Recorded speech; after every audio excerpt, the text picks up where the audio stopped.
Dear friends, brother and sister, आज मैं social anthropology के अंतर्गत जो विषय बिंदु को लेकर आया हूँ वह टोटम से संबंधित है और वह है सब्जेक्ट है taboo during pregnancy and child birth. कहने का मतलब है कि गर्भ तथा शिशु जन्म संबंधी निषेध, taboo during pregnancy and child birth, गर्भ तथा शिशु जन्म संबंधी निषेध। चलिए इसको चर्चा करते हैं दोस्तों।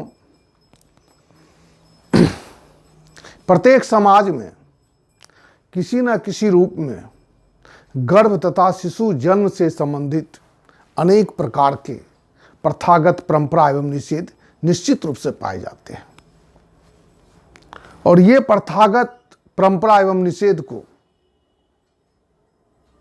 प्रमाणित करने के लिए, साबित करने के लिए निम्नलिखित उदाहरणों का प्रयोग किया जाता है। देखिए, उदाहरण है थारू ट्राइब।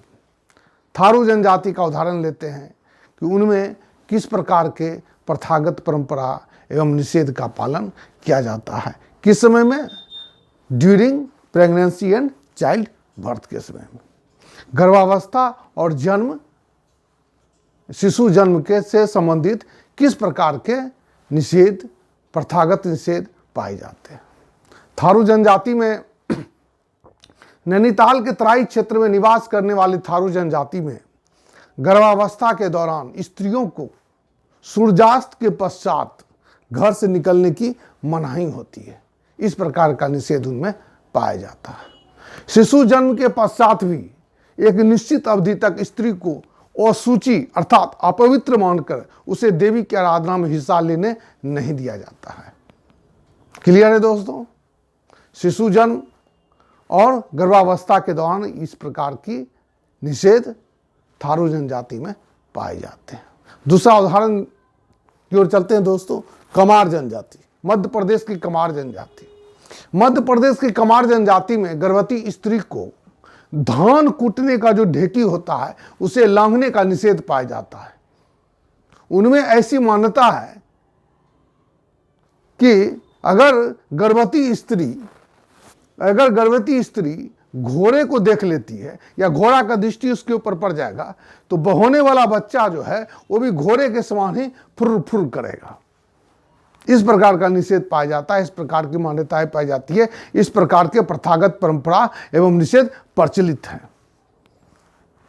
तीसरा उदाहरण चलते हैं दोस्तों। गोंड ट्राइब। गोंड ट्राइब मध्य प्रदेश की ट्राइब है।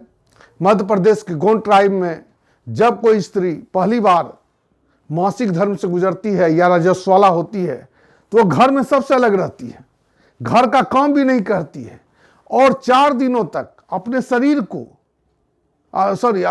के कपड़ों को छत की बल्ली से लटकाकर उसे हिलाती रहती है। इस प्रकार का निषेध पाए जाते हैं, प्रथागत परंपरा पाए जाते हैं।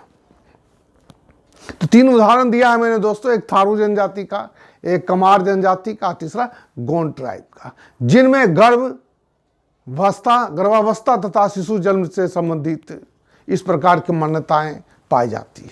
हमारे हिंदू समाज की ओर चलते हैं दोस्तों। हमारे भारतीय हिंदू समाज में भी स्त्रियां मासिक धर्म के दौरान अपना सिर एवं बाल नहीं धोती है। यह भी एक प्रकार का प्रथागत निषेध है। क्लियर है दोस्तों? Taboo during pregnancy and child birth. अब सवाल यह पैदा होता है दोस्तों, इस प्रकार के जो प्रथागत निषेध हैं वो क्यों हैं, किस कारण से है, इसके पीछे क्या उद्देश्य है, क्या उद्देश्य की संभावना है। तो चलते हैं कि वर्तमान आधुनिक समाज में भी ये जो कारण है, उद्देश्य गर्भावस्था के दौरान, ठीक है, एक नंबर चलते हैं, गर्भावस्था के दौरान किसी प्रकार के अपशगुन से टालने के लिए अथवा बचने के लिए। क्लियर है? दूसरा है जच्चा एवं बच्चा की सुरक्षा। तीसरा है गर्भपात होने से रोकना, अवॉइड अथवा प्रिवेंट मिसकैरेज। गर्भपात होने से रोकना और बच्चे के जन्म को सुरक्षित बनाने का उद्देश्य निहित रहता है। जन्म से पूर्व, अगला पॉइंट है, जन्म से पूर्व बच्चे एवं माता की सुरक्षा। और एक पांचवा पॉइंट है दोस्तों, किसी प्रकार की जादुई क्रिया से सुरक्षा के लिए, बचने के लिए अनेक जनजातीय समाज में ऐसा माना जाता है, यदि गर्भवती स्त्री घर से बाहर निकलेगी तो कोई न कोई कुदृष्टि उसके पर, कुदृष्टि का वो शिकार हो जाएगी, जिसका प्रभाव होने वाले बच्चों पर पड़ेगा, या कोई जादुई कर्म कर सकता है, जादुई क्रिया कर सकता है। इस प्रकार की संभावनाओं को टालने के लिए जादुई क्रिया की से सुरक्षा के लिए स्त्रियों से को घर से बाहर निकलने या किसी प्रकार का प्रथागत निषेध का पालन करना पड़ता है।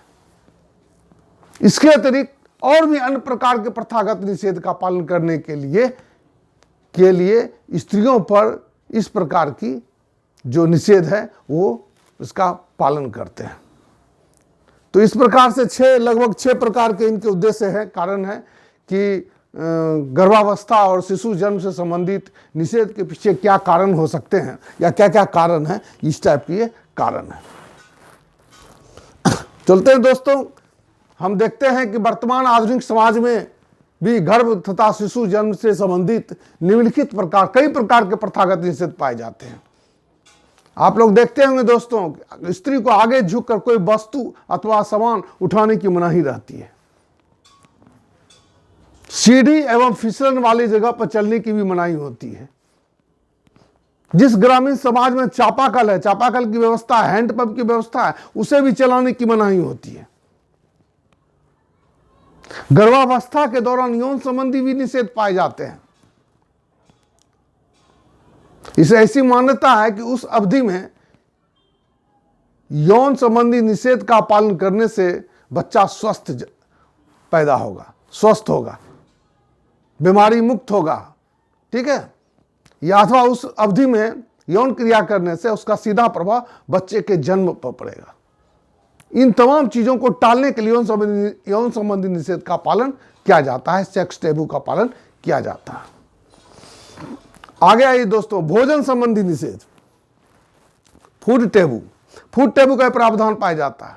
जब कोई स्त्री गर्भवती होती है, क्या होगा, उसे क्या भोजन करना है, कौन सा पौष्टिक आहार लेना है, क्या नहीं खाना है जिसका असर बच्चों पर ना पड़े, विपरीत प्रभाव ना पड़े, इन तमाम चीजों को टालने के लिए भोजन संबंधी निषेध का प्रावधान है। हमारे आधुनिक समाज में भी इस प्रकार के भोजन संबंधी निषेध का प्रावधान पाया जाता है।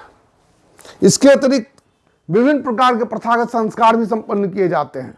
गर्भाधान संस्कार जानते होंगे दोस्तों, गर्भाधान संस्कार संपन्न किए जाते हैं।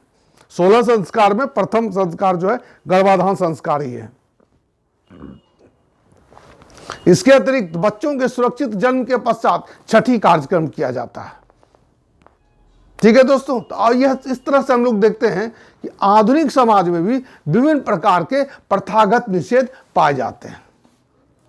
7 प्रकार के प्रथागत निषेध हैं, उनमें उनको फिर से रिपीट कर देता हूं। आगे झुककर किसी वस्तु या सामान को नहीं उठाना चाहिए, क्योंकि इसका प्रभाव भी बच्चों पर पड़ेगा, विपरीत प्रभाव पड़ेगा। सीढ़ी में फिसलन वाली जगह पर भी चलने की मनाही होती है। अगर महिला फिसल के गिर जाती है, उसका भी प्रभाव उस बच्चे पर पड़ेगा, गर्भपात की संभावना है, वो हो सकता है। आगे झुककर चापाकल चलाने की मनाही होती है, इसका भी प्रभाव बच्चे पर विपरीत प्रभाव पड़ेगा स्वास्थ्य पर, इसलिए चापाकल चलाने की मनाही होती है। यौन संबंधी निषेध पाए जाते हैं, क्योंकि यौन संबंधी निषेध नहीं पाए जाने के कारण भी इसका विपरीत प्रभाव बच्चे के स्वास्थ्य पर पड़ सकता है। भोजन संबंधी निषेध, ताकि बच्चा स्वस्थ पैदा हो, इसलिए भोजन संबंधी निषेध का पालन किया जाता है, जच्चा बच्चा स्वस्थ रहे। विभिन्न प्रकार के प्रथागत संस्कार किए जाते हैं, गर्भाधान संस्कार किए जाते हैं, संपन्न किए जाते हैं। बच्चों के सुरक्षित जन्म के पश्चात छठी कार्यक्रम किया जाता है। यह कार्यक्रम बहुत ही उल्लासमय होता है। चलिए, क्या कंक्लूजन निकलता है दोस्तों? गर्भावस्था के दौरान किए जाने वाले निषेध एवं शिशु जन्म से संबंधित पालन किए जाने वाले निषेध का क्या उद्देश्य है, क्या प्रभाव है, क्या कंक्लूजन निकलता है। तो लास्ट में यह लिखना है दोस्तों, उपरोक्त विवेचनाओं के आधार पर हम पाते हैं कि प्रत्येक समाज में किसी न किसी रूप में गर्भ तथा शिशु जन्म से संबंधित प्रथागत निषेध एवं नियम निश्चित रूप से पाए जाते हैं, और इसका एकमात्र मौलिक उद्देश्य है गर्भपात रोकना एवं बच्चों के जन्म को सुरक्षित बनाना। क्लियर है दोस्तों, ये कंप्लीट शॉर्ट नोट्स में अभी आता है, ये कई बार पूछा जा चुका है। ठीक है, तो गर्भ तथा शिशु जन्म संबंधी निषेध हो गया, टैबू का ये पॉइंट है। तो इसके साथ ही आप लोग लाइक कीजिए, सब्सक्राइब कीजिए, ताकि हम आगे भी वीडियो बनाते रहें। और ये इस बार जो एग्ज़ाम होगा मैं पूरा वीडियो डाल दूंगा उसमें, आप लोग एक एक करके देखिए बढ़िया से और उसको समझिए, ये बहुत इंपॉर्टेंट। ये 3 ठो इसमें अथी भी दिए, थारू उदाहरण भी दिया हूँ मैंने थारू ट्राइब, कमा ट्राइब और गोंड ट्राइब का, ये तीनों ही उदाहरण जो है सो बहुत ही इम्पॉर्टेंट है। हम लोग सोशल एंथ्रोपोलॉजी जो है सोशियोलॉजी से थोड़ा अलग है, ठीक है ना। सोशियोलॉजी अलग चीज़ है, समाजशास्त्र है, ये सामाजिक मानव विज्ञान है। तो यहाँ सामाजिक मानव विज्ञान में, सोशल एंथ्रोपोलॉजी में हम लोग क्या करते हैं, हम लोग उदाहरण जो पेश करते हैं वो हम लोग ट्राइबल एग्जाम्पल लिखते हैं, ट्राइब से संबंधित हम लोग परिप्रेक्ष्य में कोई उदाहरण को ये देते हैं। तब जाके आधुनिक समाज में अगर उस ढंग की कुछ समानता अगर पाई जाती है तो उसका भी उदाहरण हम लोग पेश करते हैं। तो ठीक है दोस्तों, लाइक कीजिए, शेयर कीजिए, सब्सक्राइब कीजिए। ये मामला खत्म हो गया, taboo during pregnancy and child birth. धन्यवाद।